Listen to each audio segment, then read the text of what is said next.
I think it's one of the wildest rivers still in Gauteng.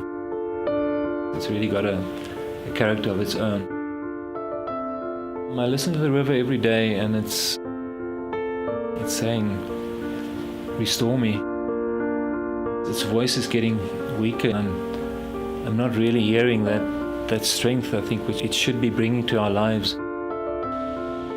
I've been staying in the valley for quite a long time. I've been looking at the nature around here for a long time.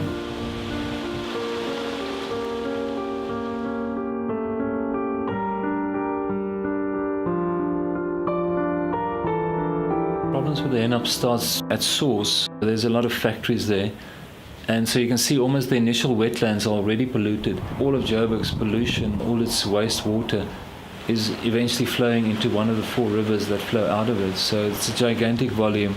The Hennops is looking very bad. It's been bad now for perhaps a decade. All of the life forms have been pretty much wiped out here. It's mostly raw sewage that's being dumped into the rivers. The plants are there, but they're overloaded. If that plant gets disabled, as ours has been for many times now, even for 6 months not running, then all of that polluted wastewater runs straight into the river. It really affects a lot of people's lives.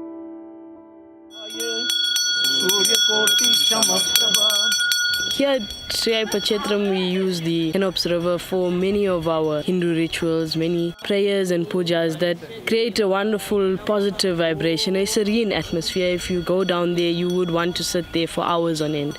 We sometimes see the worst use of the river. We find severed chicken heads, plastic, bottle caps, glass. The same river that gives us life, we are polluting it by just humans using the area in a disrespectful manner. My mom born here, I born here, my children born here. It's long time I've been here in Hennops. When the river is full, the fish goes out.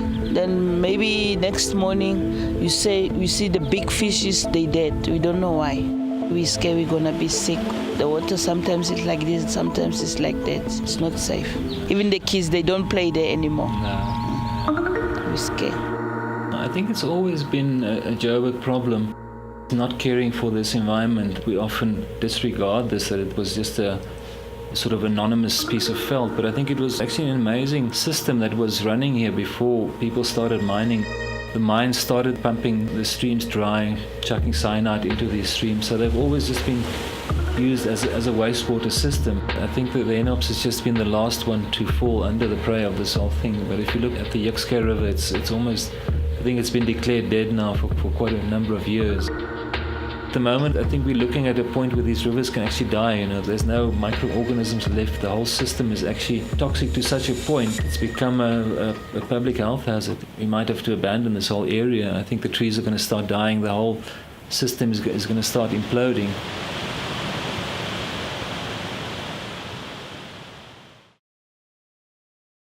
The big idea would be to restore these rivers from their source. So most of the rivers of Gauteng start on this amazing Witwatersrand area with beautiful fountains and streams running off. The rivers can act as sanctuaries between 2 large areas of biodiversity that can be established at the top on the ridges of the Witwatersrand. And then these rivers that are being born there can flow outwards and be protected corridors to then connect larger nature reserves at the bottom. Especially in this area, 3 of the rivers come together, the Hennops, Crocodile and Yukske. So in this area one can form a very large wildlife park. That core of biodiversity can then migrate up and down the rivers again to restock these other natural areas. It can connect with the Magalies biosphere on the one side and with the cradle system on the other side.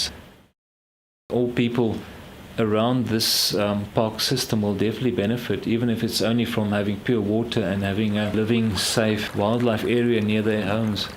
It can really transform Johannesburg and give it another natural identity, which I think it's been lacking.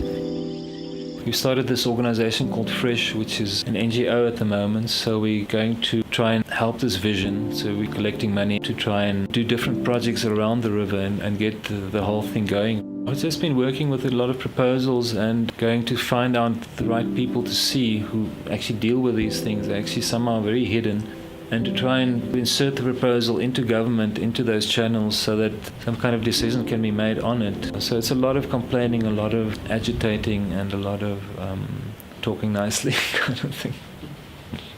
We're all just as much affected by it.